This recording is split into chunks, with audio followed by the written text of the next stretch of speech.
few weeks ago, a coworker of mine was taking out money from an ATM late at night when he got jumped and beaten up. At this time, there was no police officers or security guards to help him. So in the end, the attackers ended up giving him a black eye and stealing $100 from him. Unfortunately, crimes such as this occur a lot in many areas of California. In the Public Policy of California website, published in 2025, California's overall crime rate increased by 1.7%, or 495 crimes per 100,000 residents in 2022 to 503 crimes in 2023. Now, this may seem like a small number for a lot of people, but this equates to tens of thousands of crimes statewide. And in a city like Vallejo, where few police officers are available at a time because of the lack of funding that the city receives, this means slower response time. Slower response time.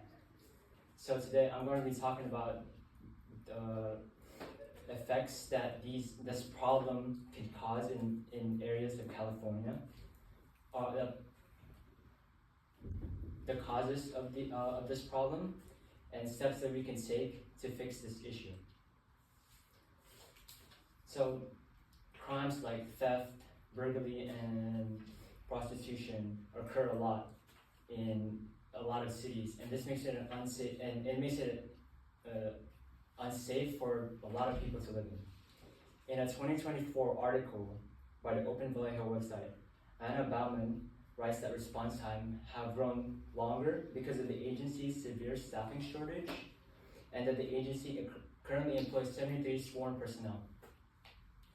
Now, to put this into perspective, Vallejo has about 122 residents. So this means that each officer is responsible for roughly about 1,600 residents each. Looking at the Federal Bureau of Investigation, or the FBI website, they state that the number of law enforcement officers in U.S. cities was about 2.3 per 1,000 residents. Vallejo has about 0.6. Now, to add to this, in a 2023 article by the Times Herald website, Daniel Guido says that the Vallejo Police Department spends about 115 hours following up on alarm calls, but 98% of them turn out to be false alarms. So this means wasted time and resources instead of responding to real emergencies. Now, furthermore, Guido says that the police officers are being worked overtime because of these shortages, and that leads to burnout and a lack of focus to perform police activity for the community. Now, why is there shortages in Vallejo in the first place? Now, this problem goes beyond just Vallejo's jurisdiction. In the article by the NPR website, Martin Case says that the Council on Criminal Justice reports about 373 federal grants were terminated for the Justice Department, totaling about $500 million cut. Now, this is a huge cut that leads to a lot of layoffs of many law enforcement jobs and less patrol services for our community. And we can clearly see the effects on our streets. We can see a lot of homeless people, a lot of prostitutes, and a lot of violence that goes on. In an article in Visual Karma Business Review in 2017, Dr. G. Venkat Rao says that the role of police officers is one of the most stressful jobs in the world, and officers experience high turnover rates due to low job satisfaction. Now, police officers are our first line of defense in any emergency, from small things like noise complaint to bank robberies and to physical assault.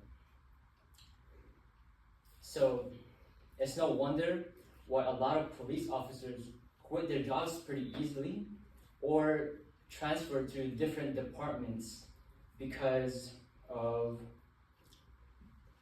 because of the stress and also the low pay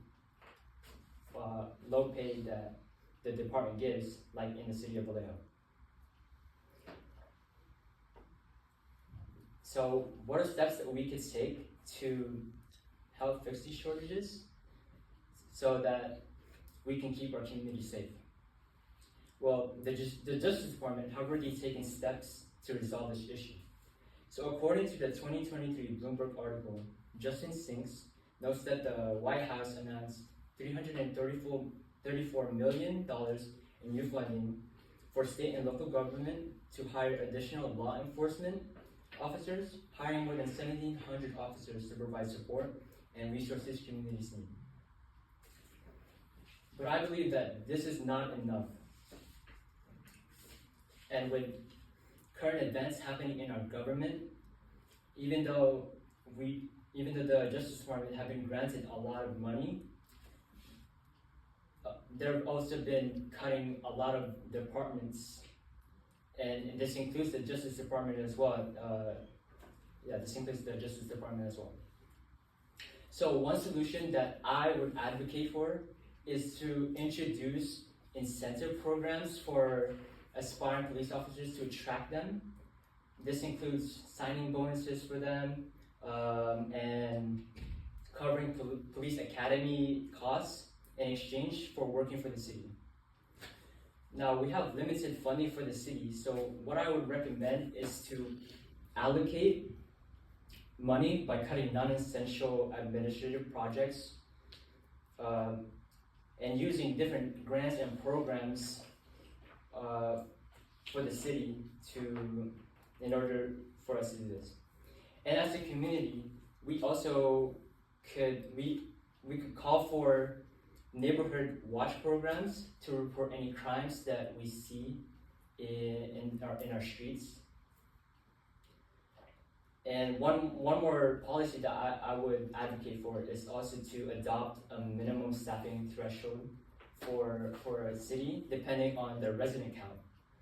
And if it falls below the city, if it falls below this level, then the city should request help from the county or even up to the government. So today I talked about the effects that the shortage of police has in our community. What causes this and what steps that we could take.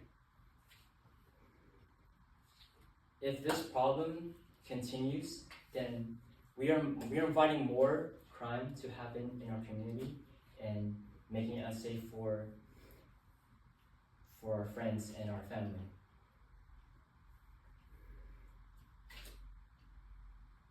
So what happened to my coworker could also happen to me and to you. And imagine if you were in a situation where you were in an emergency and that you needed help, and you called the police department, but they couldn't respond because they were either too busy or they lacked the resources to respond to your emergency. What could you do?